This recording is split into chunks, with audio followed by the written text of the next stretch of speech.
Good afternoon, everyone, and thank you for joining us here today. And I want to thank my colleague, Minister Cliff Cullen, Minister of Education, as well as Dr. Jazz Atwal, Deputy Chief of Provincial Public Health Officer, for joining me here today for an important update on Manitoba's return to school plan. First off, I want to wish all Manitobans a happy and healthy New Year. While the last 20 months have been a challenging time, I'm confident that we will get through this together, and brighter, happier, and healthier days are ahead of us. I want to thank Manitobans who altered or canceled their plans over the holiday season to help limit the spread of this virus and protect themselves, their loved ones, and their community. As we continue to deal with the challenges of COVID-19 and learn more about the impacts of the Omicron variant, I want to thank the healthcare workers across our province who have worked tirelessly to provide quality care throughout this pandemic. Thank you for your dedication and commitment to your patients and their families, especially during these difficult times.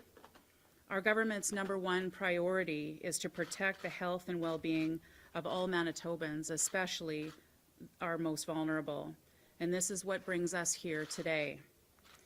As a mother of 2, nothing matters more than the health and safety and education of my children. As parents, we want to give our children every opportunity to learn, create, play, chase their dreams safely. As previously announced, students were set to return to the classroom on January 10th, following an extended winter break. Today, we are announcing a 1-week remote learning period beyond January 10th to help ensure schools can implement enhanced measures for the safe return of in-person learning.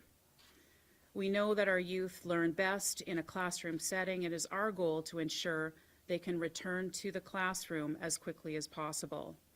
With that, I'll pass it over to Minister Cullen to provide further details on the announcement today. Thank you very much, Premier Cliff Cullen, Minister of Education. Good afternoon, everyone, and Happy New Year. I do want to begin by thanking all teachers, school staff, school leaders, school divisions, parents, and caregivers for their dedication to the students of Manitoba. I also want to acknowledge 2 losses over the winter break at J.B. Mitchell School. Teacher Megan Wolf and Principal Paulette Huggins. Their deaths are a tragic loss to our community, and I send my condolences to their family and friends, and the students and their colleagues.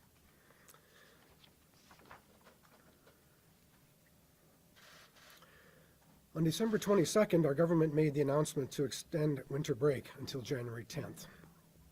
Today, we are announcing a phased-in approach for return to school in January, and are shifting to a 1-week remote learning period for most students after the holiday break. This phased-in approach will allow school divisions and schools to have more time to prepare operational plans, including planning for potential staffing shortages and expected absenteeism due to isolation requirements.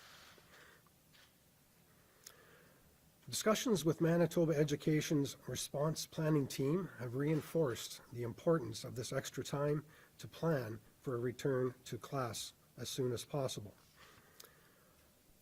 This planning team has been in place since March of 2020, and it includes the Manitoba Association of School Superintendents, the Manitoba School Board Association, the Manitoba Association of School Board Officials, the Manitoba Teachers Society, Manitoba Federation of Independent Schools, and public health officials. This will ensure public health officials have more time to assess the effects of the Omicron variant. Effective January 10th, this phased-in approach will allow students of critical service workers in kindergarten to grade 6 and at-risk students and students with special learning needs in kindergarten to grade 12 to attend school. Before and after childcare programs will remain open for students of critical service workers and students with special needs who are attending school this week. All other students will learn remotely until they return on January 17th.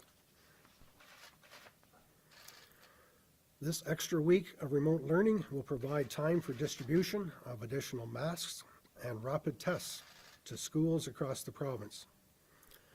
Access to rapid tests for all Manitobans will be expanded as the rapid testing kit supply increases here in Manitoba, particularly for schools with high case counts of the COVID-19.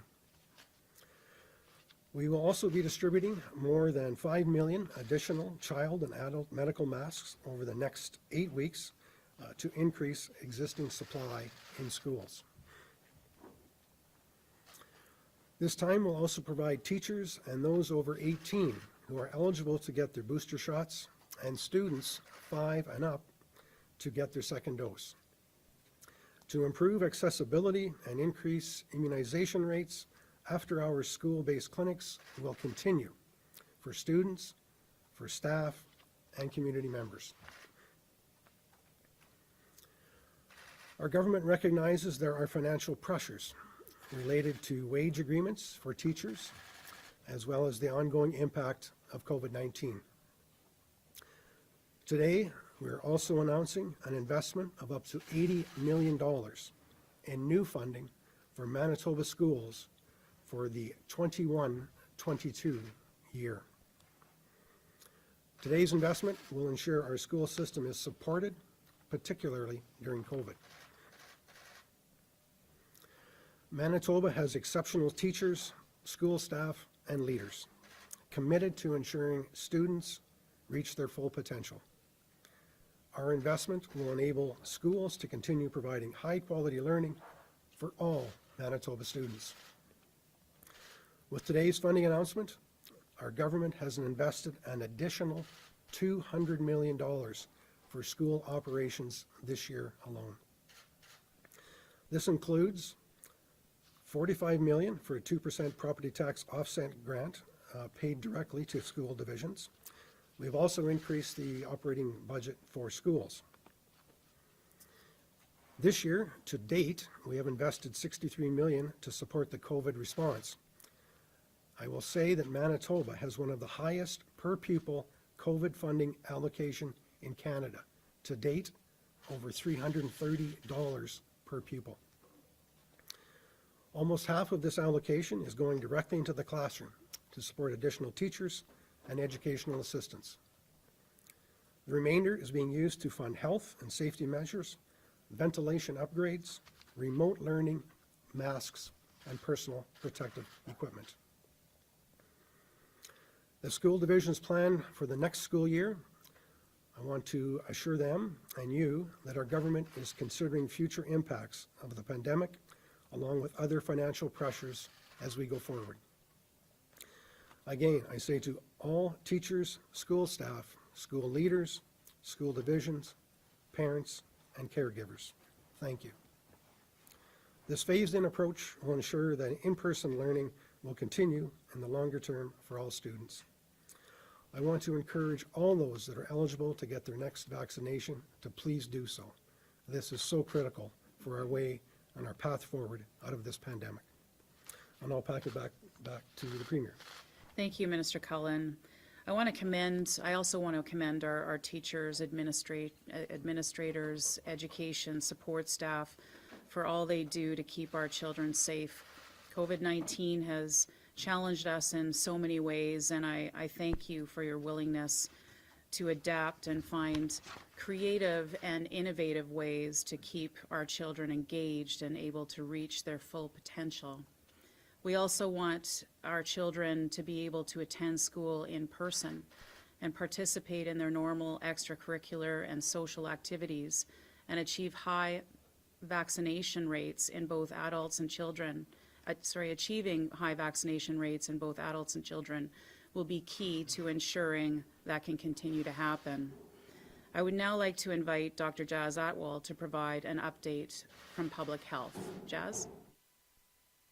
Good afternoon. Thank you, Premier. Thank you, Mr. Cullen. My name is Dr. Jazz Atwal. I'm the Deputy Chief Provincial Public Health Officer for Manitoba. We are continuing to see increased COVID-19 daily case numbers and test positivity rates. As we announced earlier this week, we have been deploying rapid antigen tests at several COVID-19 testing sites over the last several days and will continue to do so to increase our testing capacity. Since last Friday, we have reported more than 7,100 positive cases of COVID-19 in Manitoba. These counts are not unexpected. That's why we put a number of public health orders in place to help reduce the spread of the virus. It's why we continue to ask Manitobans to reduce their close contacts. And it's why we're moving forward with today's announcement. We know in-person learning is best for students, but we are still learning about how the Omicron variant will affect our healthcare system and Manitobans in the long term. Given that so much is still unknown about the Omicron variant, we are moving quickly on the return to school option to give parents the time they need to make plans for remote learning next week. This change will allow us more time to study the data we have and provide any needed additional advice to the education sector. Remember, there are things we can all do to help reduce the spread of the virus. Focus on the fundamentals to limit the spread of COVID-19. Limit your contact with others and only get together with immediate family. Stay home when you are sick. Go for testing and isolate until you get your test results. Wear a well-fitting mask, wash your hands frequently, and cover your cough. Thousands of Manitobans have been vaccinated and continue to follow public health orders. We thank you for that. Protect yourself and those around you by getting fully vaccinated or going for your third dose as soon as you are eligible. Thank you, and I will return things back over to the Premier. Thank you, Dr. Atwal, and thank you to you and Dr. Roosin and your team for your dedication to keeping Manitobans informed, especially as we learn more about the Omicron variant and its impacts on our communities and our healthcare system. Vaccines work, and now more than ever with the Omicron variant circulating throughout Manitoba, it is crucial that all Manitobans get fully vaccinated, including a third dose when eligible. Follow the fundamentals. Stay home when you're sick, get tested, wear a mask, socially distance, and limit your close contacts. We can and will get through this together. Thank you, and we're now prepared to take any questions that you may have.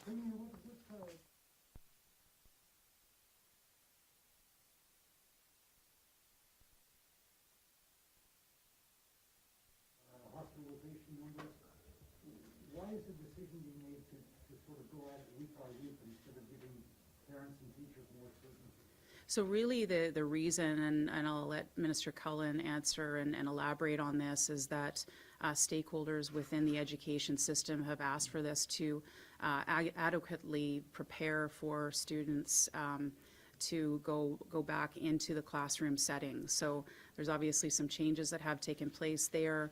They need the time to get ready for this, and so I'm not sure, Minister Cullen, if there's anything you want to add to that. Thanks, Premier. Exactly. I mean, we've been working with our stakeholders in education since the onset of COVID-19 back in March, working with them day in and day out and with public health. And they came to us the past week and said, listen, we need some more time here. And we want to get this right, and it's about protecting our students, and it's about making sure our staff are safe. So obviously, we're learning about Omicron as we're going forward. We just want to make sure that we have all the necessary protocols in place to make sure that the return to school on the 17th is safe for all. And Dr. Atwal, for me, why is Manitoba not in code red? Looking at our pandemic response system, we seem to qualify for code red given the demands on the healthcare system and the widespread community transmission. So why are we not in code red? Rapidly evolving situation. We're looking at risk right across in other jurisdictions as well. And we've made a lot of changes during the public health side as well. So, we pivoted case and contact management. We rapidly changed our testing strategy, and we'll continue to look at that. And we're going to continue to look at the evidence. And again, when further information is available, when announcements are ready to be made, we will make those announcements as well. What's the situation to improve in 1 week's time so that kids might be in school on the 17th? Is it, given what we're seeing with this virus, is there any reason to believe the situation might be better a week from now than it is today?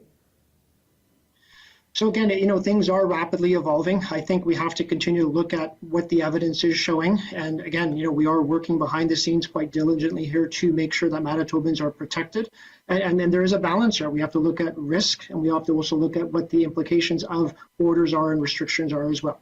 So again, once we're going to continue to evaluate the evidence, and when an announcement is available to be made, that announcement will be made. For either the premier or the education minister, do you think of 1 week is enough?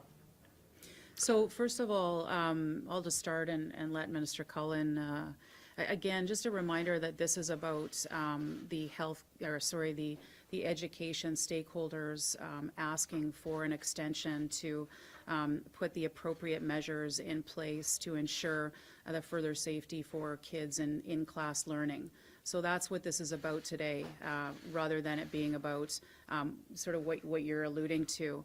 Of course, Dr. Atwal has answered that question already, but I don't know, Minister Cullen, if you have anything that you want to add to that. Yeah, I think you're right again, Minister. They came to us looking for more time. And again, this is a safety issue, and we want to make sure that we have protocols in place. We'll be taking advice on potentially additional protocols from public health to make sure that we do have safe environments in school. And that's really what this is about. Dr. Atwal, we're talking about safety for children. Is there a potential risk for the Omicron variant to potentially harm children? Background noise on my speaker here, and I'm having a tough time hearing your question. Thanks, Dr. Atwal. Just wondering, is the Omicron variant potentially harmful to children, and what's the evidence on that? So the evidence is still evolving on that. We do know that Omicron has less severe outcomes in general than Delta, especially in those who are vaccinated. We're still trying to tease out those who are unvaccinated with Omicron and understand what the risk there is, and those who are vaccinated separately and what that risk is as well.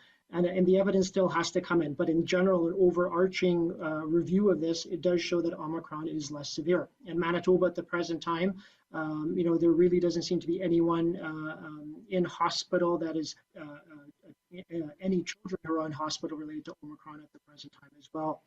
We also have to understand how important education is from a determinant of health perspective. It's an important determinant of health, and learning and having that education, having those interactions are very, very important in development. And we've disrupted that for the past 2 years' time.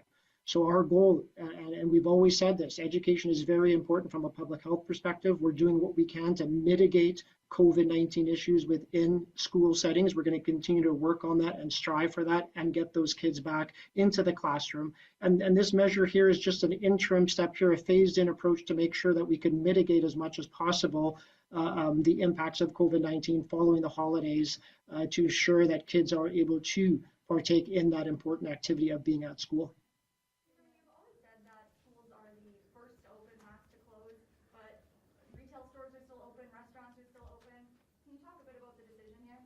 Well, again, we're not talking about closing schools.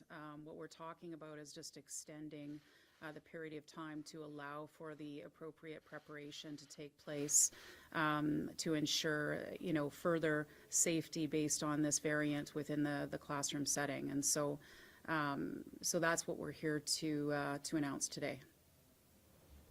What exactly are we talking about with these new medical masks? Are these the blue masks? Disposable, bags?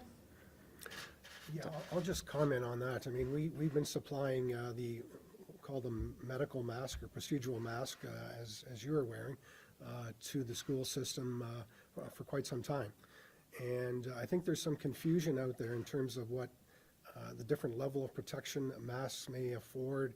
And I think maybe it'd be a good time to turn it over to Dr. Atwal, being the expert in this field, and maybe clear the air on what these masks are all about and maybe some of the expectations that are out there and maybe some of the misconceptions around masks.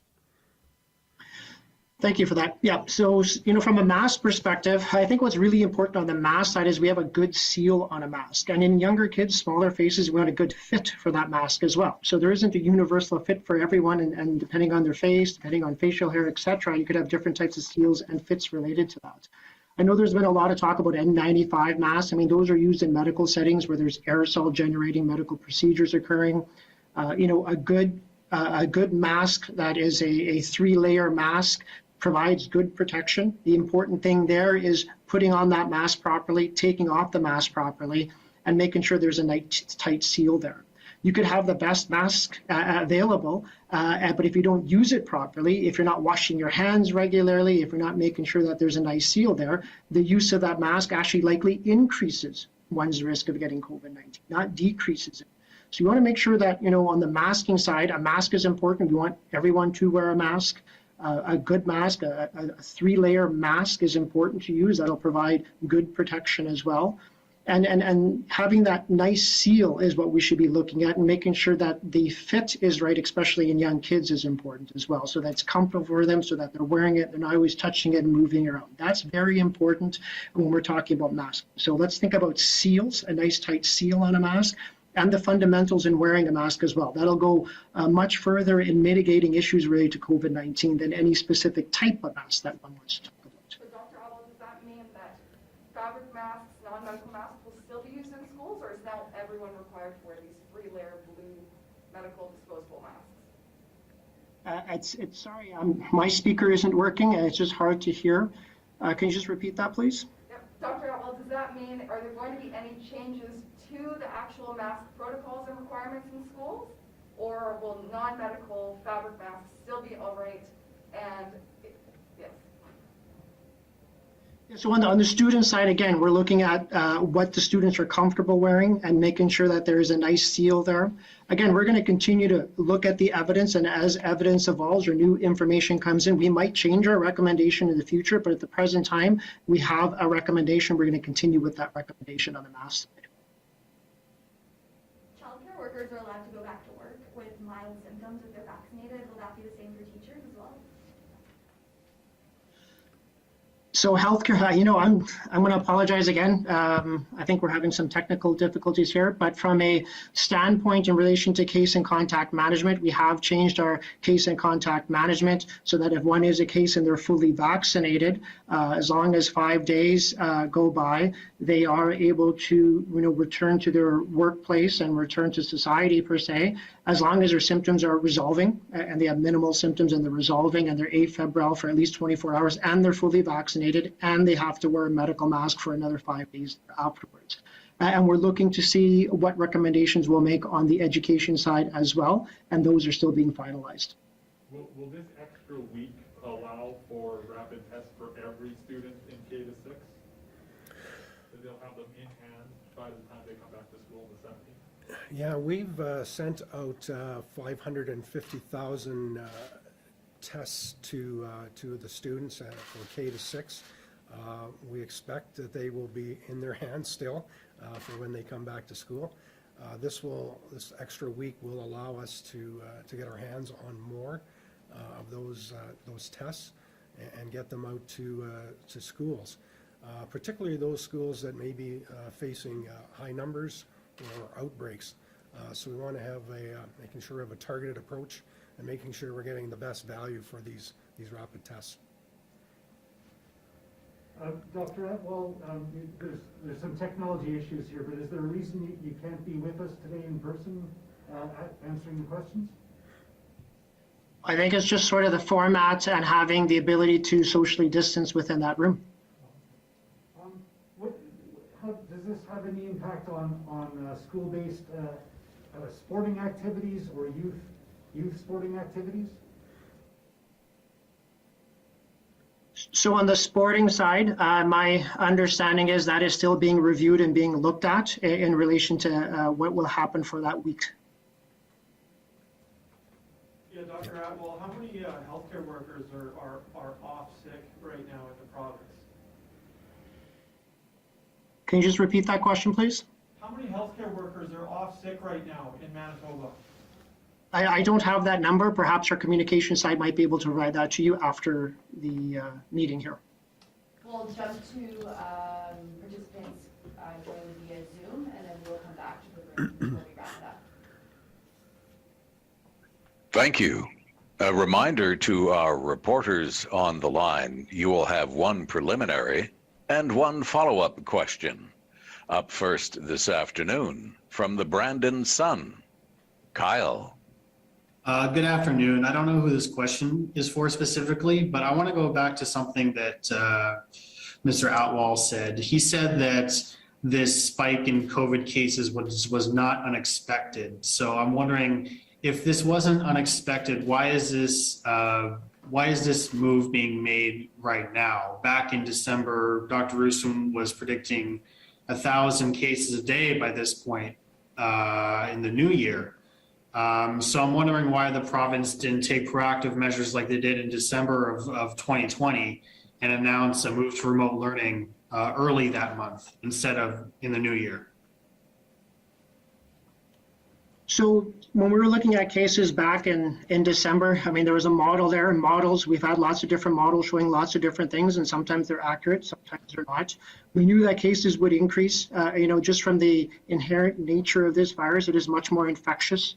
So we knew we'd be generating a lot more cases.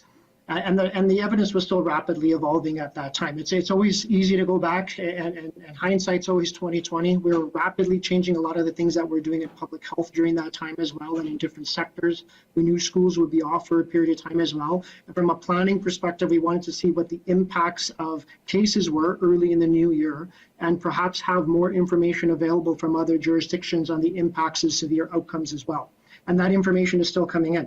We were hoping we'd have a lot more information even by now, even by last week actually, but it looks like it'll take another week to really tease out some of that important information we need in relation to severe outcomes and Omicron and its impacts on risk of hospitalization and ICU use. All right, thank you. Just as a follow-up too, I was just wondering, there are some people who believe that this announcement is just kind of part of a reoccurring pattern for the province, where you guys are being more reactive than proactive in terms of your reaction to the pandemic. So I was wondering what you would say to critics of that nature. So maybe I'll start with that if I could, and then maybe pass it on to Dr. Atwal to talk about, more around the public health orders, and the reasoning for them at any given time. I would say that we were more proactive when it comes to certainly this variant. We knew that from other jurisdictions. That's why we actually put in place further restrictions than most other provinces across the country at an earlier time. We also didn't open up to the same extent that many other provinces did. We kept many of those restrictions in place, and so we have taken a proactive approach to this. And but certainly, Dr. Atwal, if you want to make a comment on that too. Sure. I mean, it's challenging when you're looking at COVID-19, the entire pandemic that we've gone through, how the virus has shifted, and it keeps shifting, and it makes it difficult to predict the future. I think we have been proactive, and I think we've done what we needed to do with the resources we have and the abilities that we have to help mitigate issues as well, and to make sure that we have a functional system, a functional healthcare system, a functional public health system as well. So it is challenging all around. I think we've done a lot of measures here. We knew Omicron was coming, and we did make a large shift in relation on the public health side related to case and contact management.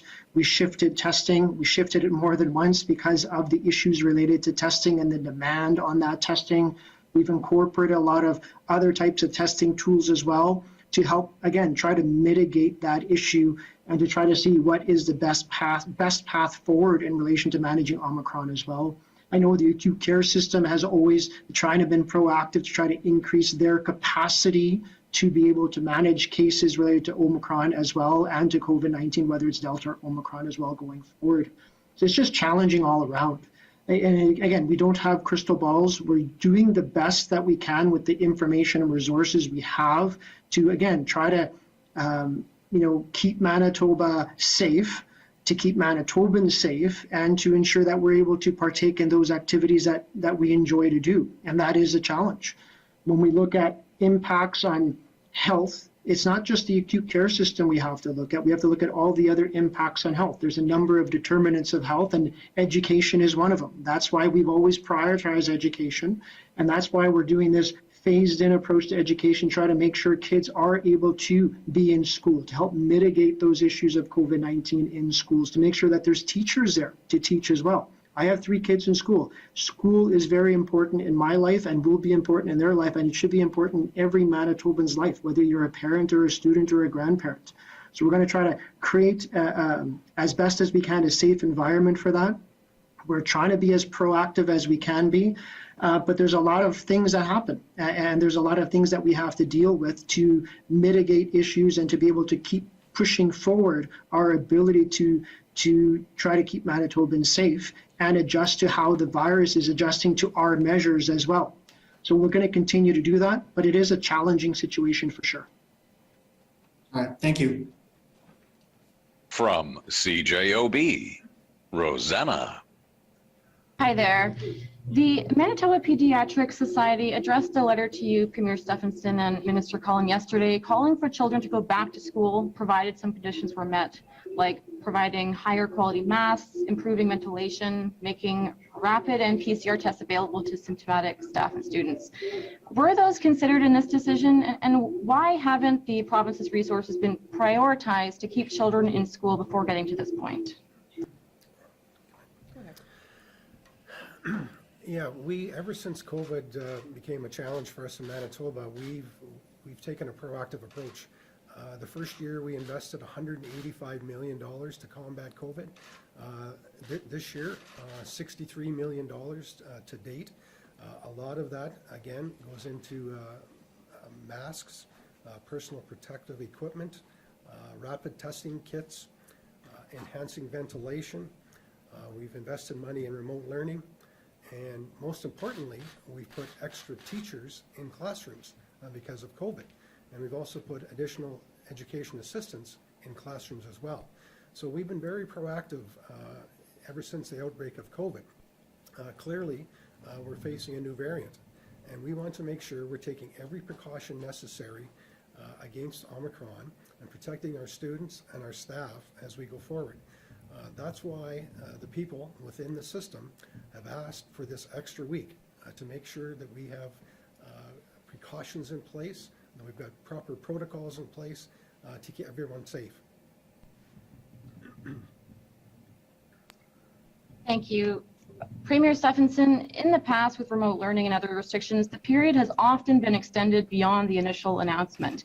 Can you take a moment to speak directly to young kids today and explain why this is happening? Are you sorry it's gotten to this point?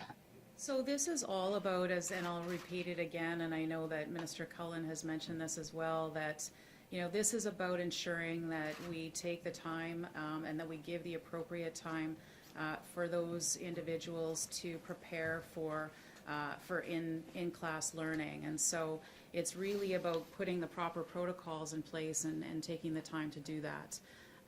So this is to ensure that, and we're very confident that that extra week will allow for that to happen.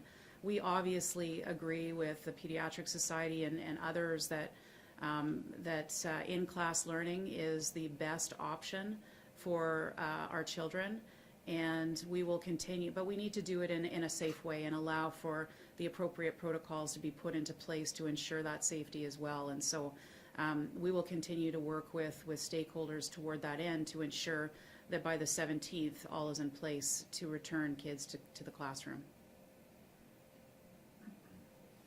From CBC Radio Canada, Anne Louise.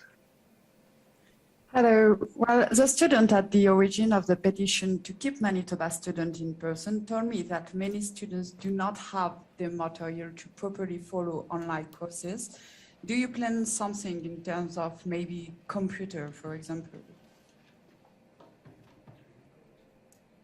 so, right, yeah, just what's being offered. I think, Yeah, in terms of- sure. So I talked about our $185 million investment last year, $63 million and counting this year. We're allowing individual school boards and schools to make those decisions in terms of where they best see those assets utilized.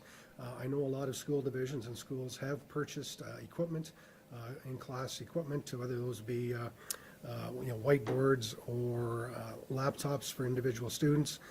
We have set aside money for that, and they have allocated that resource. So clearly, again, with the announcement of an additional $80 million going into the system, we expect some of that money will be used for COVID response. And again, we're not dictating how school divisions will use that money. Well, thank you. That's not really a following question, but you talk about a high number of cases. Could you clarify how many positive cases has been reported since September in school in Manitoba? So the specific question around the number of cases in schools since September, no, I don't have those details on hand, but we'd be happy to supply those numbers for you. Thank you. From CTV Winnipeg, Jeff. Hello, this question is for Premier Stefanson. Premier, I'm wondering if your government is considering, though, if cases keep going up the way they're going, is there any kind of lockdown being contemplated right now? I guess it is more towards kind of Steve's question of code red, but are you contemplating any kind of lockdown if things get worse, like we've seen in some other provinces? We continue to obviously work with public health on this issue. Jeff, thanks for the question, and certainly, we want to ensure the safety of Manitobans, and we will continue to do this. As Dr. Atwal and Dr. Roussin have stated, case numbers are on the rise, but case numbers maybe mean something differently with this variant. And there's been, there's been preliminary results out there showing that they're maybe not as severe as the previous Delta variant. These are all things that we need to take in consideration. It's all about what does this mean to our hospitalization numbers? What does this mean to our ICU numbers? And we need to keep laser focused on that. It seems that, some people are getting the Omicron variant that are not getting severe outcomes. Some of them don't even have symptoms. So there are things that we need to keep focused on, hospitalization as well as the ICU numbers, and we'll continue to focus on those. Thank you. I'm wondering what changed between mid-December and late December with former Minister Ron Schuler's position in cabinet. He was at the legislature after the December 15th mandate. He even had a news conference, and then you removed him late December. I'm wondering why and what is his future status in caucus? So certainly, what I would say is that the public messaging from Mr. Schuler has not been necessarily consistent with the spirit of our government's efforts to get Manitobans fully vaccinated and continue to move forward on that front. And so, I had the discussion, and certainly thank Minister Schuler for his time, but we need to keep laser focused on ensuring that Manitobans get fully vaccinated. We know that helps keep Manitobans out of hospitals, out of ICUs, and we'll continue to promote that as a government. From CHVN, Taylor. Hi, good afternoon. So on January 17th, when a student walks through the door, how will it be different than before the break for them? Yeah, great question, and it's a very broad question too. Circumstances vary so much within each school, so that's why I think the schools are asking for time to do those evaluations within their school. We've been here before, and we've asked schools and school divisions to step up and provide safe schools, and they're going to have to do those evaluations, whether they want to access a gymnasium, access a music room to spread out their students. all of those things, all of those decisions will have to be made at the local level. Certainly from my perspective and from our government's perspective, we're going to ensure that the proper protocol in terms of safety equipment is there. We're going to work with public health to see what other protocols they feel should be in place. We will have those discussions again with our response group of our stakeholders to make sure that we are doing everything we can to support them in those tough decisions that they have to make. Thanks. And I think all of you on this call are parents. So, as parents, how confident are you that your and other children are as safe as they possibly could be in the classroom? Yeah, and I'm sure you're going to lots of opinions on this announcement today and where we're at and where we're headed. It's always been our goal to try to keep students in school. I mean, that has been key for us, but it has to be a safe area to do learning. And we try to find the balance. And Dr. Atwal talked about mental health and the importance of being in school. We certainly recognize that. I think parents, for the most part, recognize that. Teachers can teach better when they're face-to-face with students. That's ultimately what we're trying to accomplish. We're optimistic given this extra week. Schools and teachers and staff will have the ability to make these areas safe, and we're excited about trying to get these kids back into the classroom where they should be and be learning. And clearly, I know there's going to be parents that are going to want to keep their students out of school, and we respect that. The other thing we will urge is please consider vaccination. Vaccination will keep your students, your kids safe. It will keep them out of hospital for the most part. And just please consider that vaccination. Our numbers are going up on the vaccine side. This is our way out of this pandemic, and this is the way we can get our kids back into the classroom. We now return to the news conference theater. Peter, do you want Ron Schuler in your caucus? So we made the decision, or certainly I made the decision based on Mr. Schuler's sort of a message that wasn't consistent with the spirit of our government's efforts to get Manitobans vaccinated. And so certainly, as a position in cabinet, we are the ones that form the public policy in cabinet, and so certainly we do expect that cabinet ministers would follow through with those commitments that we're making and the encouragement and the policies that we're putting in place with respect to getting Manitobans fully vaccinated. So was his comments at his news conference here in this room in mid-December, where he talked about the vaccine messaging, that was sort of the straw for you? Well, it's been many. I would say that it has been a distraction, I think, over the period of time where the refusal to sort of come out in public. I get that people's personal health information is personal to them, and I don't believe that I should be in the position to disclose what someone else's personal health information is. And that's why I left those questions up to Minister Schuler.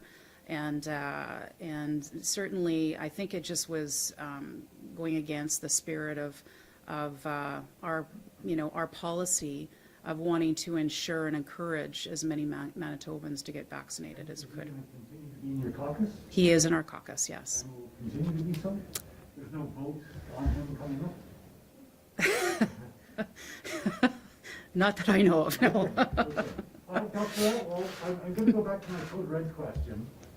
Given the requirements to move into Code Red, given the current strain on the healthcare system and the widespread community transmission, what is the factor that's keeping us out of Code Red right now? Again, this is a rapidly evolving situation. I think, we're going to continue to look at where we're at and where we might end up being. And there's a lot of factors to play in here as well. And if things change, they will be announced. What does the modeling tell us, though, Dr. Atwal? How many cases are we getting? What's our hospitalization looking down the road? Right, so with the Omicron variant, we had some modeling related to that. I think it was shown that model is being fine-tuned at the present time, so we had some issues with the model, so we're hoping to get a new model in the next 24 hours. So I don't have a new model available right now. The only model we have is an older version, and basically you already have that information, or that information that was presented in the past. What's our testing backlog looking like right now? Our testing backlog, what's that looking like right now? Well, so right now, our estimate is about 6,500 tests that are backlogged at the present time. Minister, looking at this new back-to-school plan, is there anything that's actually changing? Because the province had already promised to send more masks, tests were already promised. So is anything actually changing today? Are schools going to be downgraded to code orange, code red? What is actually tangibly changing? Physical distancing is already happening in schools, so what is actually changing? Yeah, I think we can learn from our past experience on this front for sure. And again, those individual decisions will have to be made at the school level in terms of how they best think they can keep students safe in schools. Clearly, we're going to be working with public health in terms of recommendations going forward. Things around protocols around contact tracing, what isolation requirements may look like, those sort of things. So this is going to be an ongoing discussion with school divisions and public health to make sure that we have safe facilities come January 17th.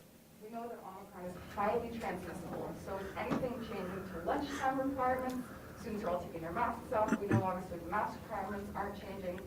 What is actually changing here for enhanced safety protocols in schools?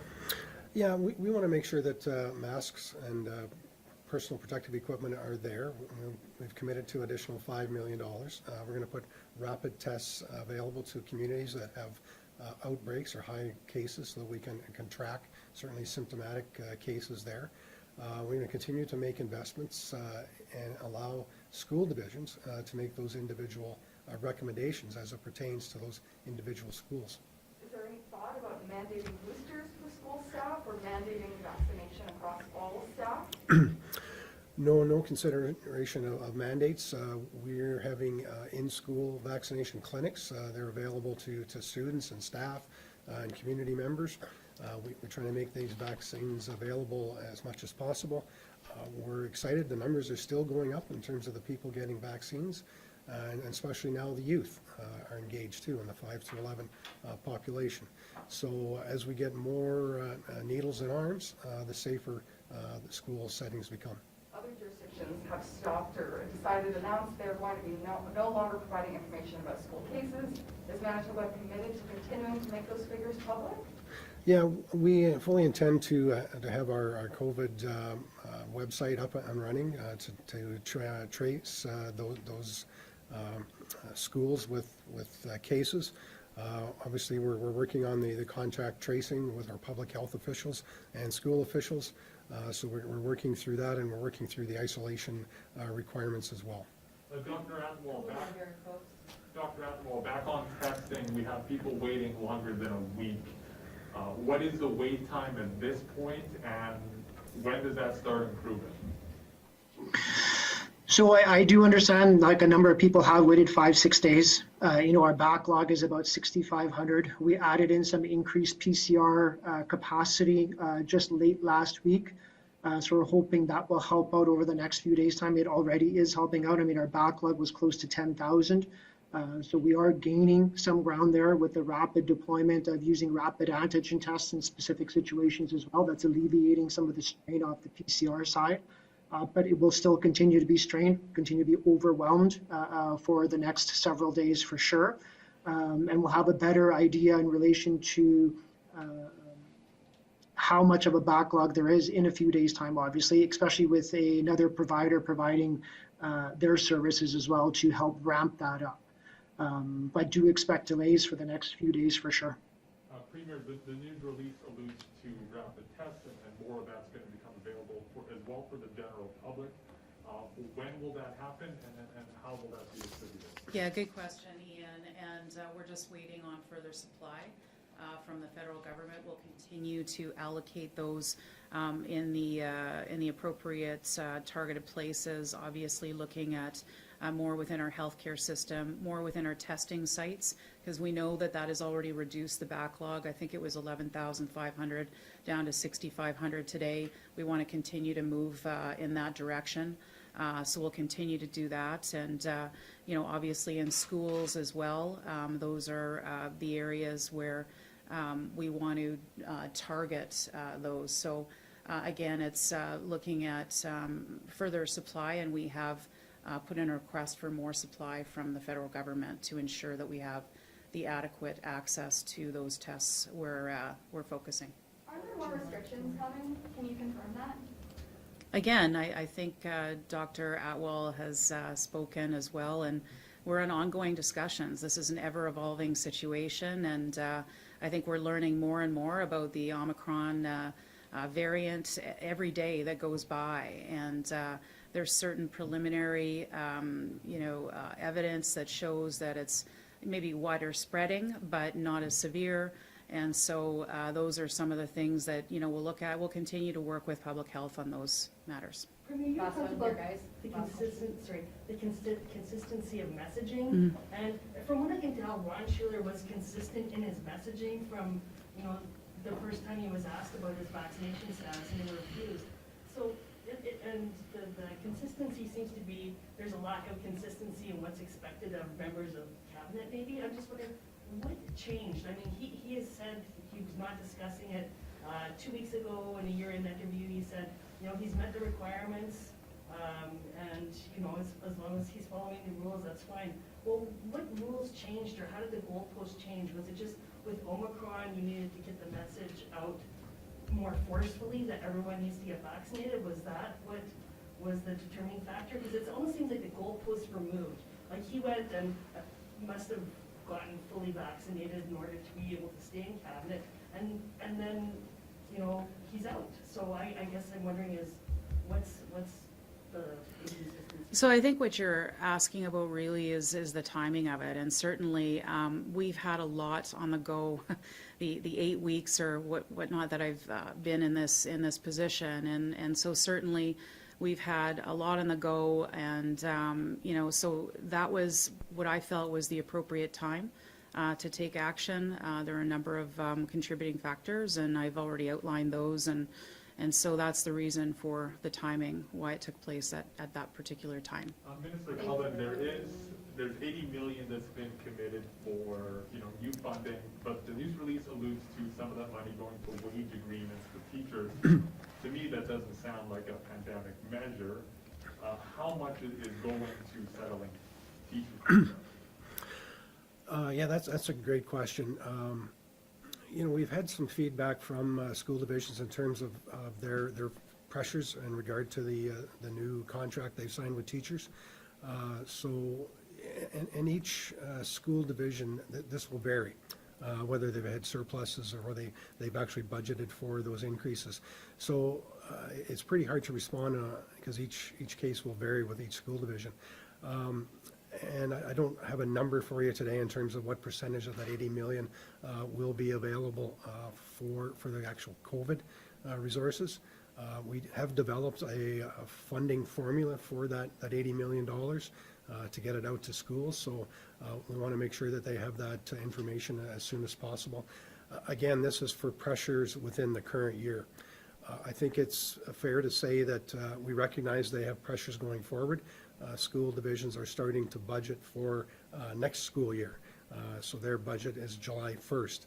Normally we make an announcement in terms of school funding in around February 1st. We recognize the extra pressures they have this year as a result of the agreement.